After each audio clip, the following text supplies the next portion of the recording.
যারা আমার ভিডিওটা দেখছেন তারা ভিডিওটাকে লাইক করবেন, আর যারা আমার চ্যানেলটা রেগুলার দেখেন তারা চ্যানেলটাকে সাবস্ক্রাইব করবেন। মোহামেডানকে কিন্তু আগামী দিনে তাদের টিমটাকে অনেক বেশি আধুনিক করতে হবে এবং অনেক চিন্তাভাবনায় আধুনিকতা আনতে হবে।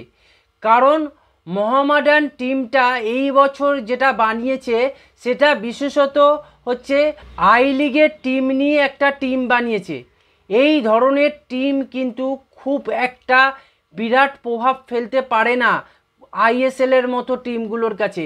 আজকের মোহনবাগান যে ধরনের প্লেয়ারকে সাইন করছে, ইস্টবেঙ্গল যে ধরনের প্লেয়ারকে সাইন করছে, মোহামেডান কিন্তু সেই জায়গায় দাঁড়িয়ে একটা আগেকার দিনের মতো চিন্তাভাবনা নিয়ে টিমটা বানিয়েছে। সেইভাবে কিন্তু টিম বানালে সবসময় সাফল্য আসে না। সেই জায়গায় দাঁড়িয়ে মোহামেডানকে চিন্তা করতে হবে অনেক পজিটিভ, অনেক আধুনিক। এই বছর তো মোহামেডান যা প্রথম বছর আইএসএল খেলছে ঠিক আছে, কিন্তু পরের বছর মোহামেডানকে প্ল্যানটা এখন থেকেই শুরু করে নিতে হবে যে আমরা আগের বছরের জন্য কি ভাবছি। কেননা এই বছরে মোহামেডানের টিম সেইভাবে বিল্ড আপ হয়নি এবং মোহামেডানের যে ইনভেস্টার বা স্পন্সর আসার কথা ছিল এখনও অবধি তার নাম শোনা যাচ্ছে না। সেই জায়গায় দাঁড়িয়ে মোহামেডান যদি আগামী দিনে ভালো ফুটবল খেলতে চায় এবং আইএসএলের মতো মঞ্চে নিজেদের নামটাকে উজ্জ্বল করে রাখতে চায়, সেই জায়গায় দাঁড়িয়ে কিন্তু মোহামেডানকে খুব ভালো করে তাদের টিম ম্যানেজমেন্টের ওপর ফোকাস দিতে হবে এবং তাদের যে ইনভেস্টার আছে সেই ইনভেস্টার আদৌ আইএসএল মানের টিম বানাতে সক্ষম কিনা জানতে হবে। আইএসএলের টিম বানাতে ইনভেস্টারটা সক্ষম হচ্ছে না, তখন কিন্তু মোহামেডানকে পজিটিভ চিন্তাভাবনা আনতে হবে এবং বড় ইনভেস্টারের দিকে কিন্তু যেতে হবে।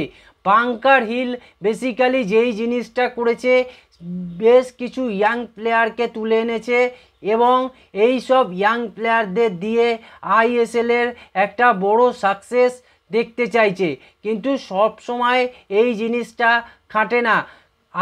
আই লিগে যেই জিনিসটা ঘটেছে সেই জিনিসটা কিন্তু আইএসএলে নাও ঘটতে পারে।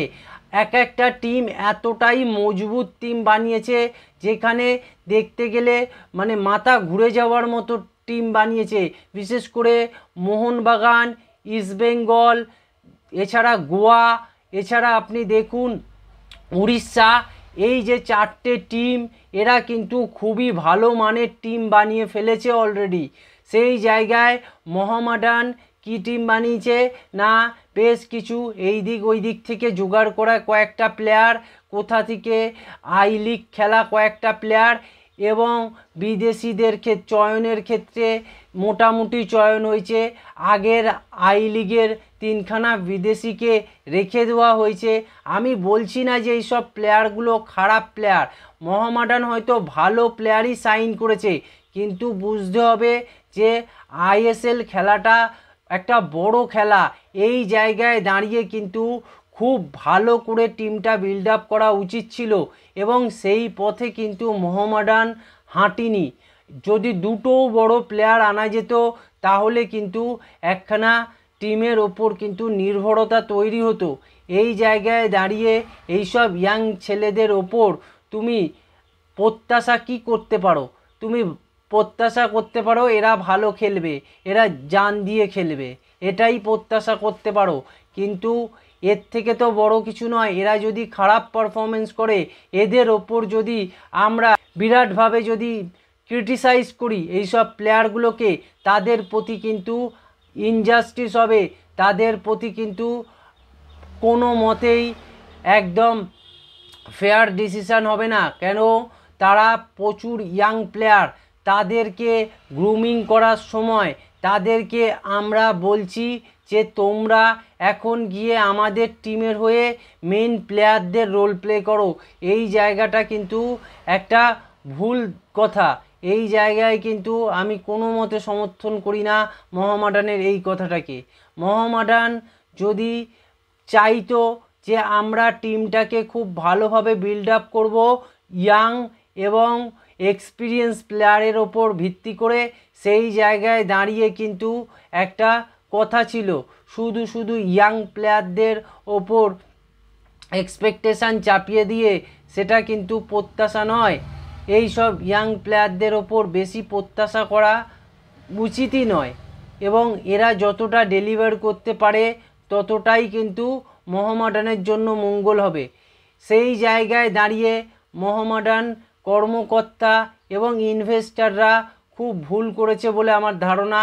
যদি আগামী দিনে মোহামেডান এই ইনভেস্টার যদি পরিবর্তন হয় আমি অবাক হব না, কারণ বাংলার ফুটবলে একটা আবেগ আছে। মোহামেডান খেলতে নামা মানে প্রচুর মানুষ কিন্তু প্রত্যাশা নিয়ে বসে থাকে, প্রচুর মানুষ কিন্তু মাঠে গিয়ে খেলা দেখতে যায়। মোহামেডান জিতলে তারা হাসে, মোহামেডান হারলে তারা কাঁদে। এই জায়গায় কিন্তু বুঝতে হবে মোহামেডান কর্মকর্তাদের, মোহামেডানের দুঃখ, মোহামেডান সমর্থকদের আনন্দ দুঃখ সবই কিন্তু মোহামেডান ক্লাব এবং মোহামেডান ইনভেস্টারের হাতে আছে। হ্যাঁ, মোহামেডানের ইনভেস্টার মোহামেডান সমর্থকদের আনন্দ করার অনেকগুলো জায়গা তৈরি করে দিয়েছে ঠিকই, কিন্তু শুধু এইটুকু জায়গা তৈরি করে দিলে হবে না। এখন বড় ব্যাপার এসে গেছে, আইএসএলের মতো টুর্নামেন্টে আমরা যখন খেলতে যাচ্ছি তখন কিন্তু আমাদের চিন্তাভাবনাটাও অনেক বেশি বড় হতে হবে। সেই জায়গায় দাঁড়িয়ে মোহামেডান আগামী দিনে কী ধরনের চিন্তাভাবনা নেয়, ইনভেস্টার কী ধরনের চিন্তাভাবনা নেয়, এই সব দেখার জন্য কিন্তু আমরা বসে আছি অধীর আগ্রহে। বিশেষ করে মোহামেডানের কিন্তু প্রত্যেকটা পজিশানেই প্লেয়ার লাগবে, ডিফেন্ডার পজিশানে প্লেয়ার লাগবে, মাঝমাঠ পজিশানে প্লেয়ার লাগবে, সেন্টার ফরওয়ার্ড পজিশানে প্লেয়ার লাগবে, গোলকিপিং পজিশানে প্লেয়ার লাগবে।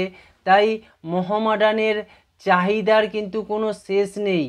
এইটুকু টাকা দিয়ে কিন্তু একটা আইএসএল মতো টুর্নামেন্ট খেলা যায় না। আজকের বড় বড় টিমগুলো, পাঞ্জাব যখন এসেছিল তখন কিন্তু তারা মাদি তালালের মতো প্লেয়ারকে এনেছিল, আরও বেশ কিছু ইন্ডিয়ান প্লেয়ারকে তারা কিন্তু যুক্ত করেছিল, এবং তাই কিন্তু পাঞ্জাব একটা সময় আইএসএলের টপ 6-এ যাওয়ার দৌড়েও কিন্তু ছিল। এই কথা কিন্তু ভুলে গেলে চলবে না। মোহামেডান এখন দেখা যাক কেমনভাবে নিজেদেরকে আগামী দিনের জন্য তৈরি করে। মোহামেডান কর্মকর্তারা আদৌ কি এই বিষয়ে চিন্তিত? তাহলে কিন্তু ভালো কথা, না হলে কিন্তু মোহামেডানের জন্য একটা খারাপ টাইম আসতে পারে। এবং শুধু শেয়ারের কথা ভাবলে হবে না যে আমাদের এত % শেয়ার থাকবে, এটা দলের কথাও ভাবতে হবে, টিমটা কিভাবে ভালো করে চলে সেইটার কথাও ভাবতে হবে। আমি এখনই কোনো লোককে ক্রিটিসাইজ করতে রাজি নই, কিন্তু এই কথাগুলো বলার বিষয় তাই বললাম। এই ছিল আজকের ভিডিও। আপনারা চ্যানেলটাকে সাবস্ক্রাইব করুন, ভিডিওটাকে লাইক করুন, ভিডিওটাকে শেয়ার করুন।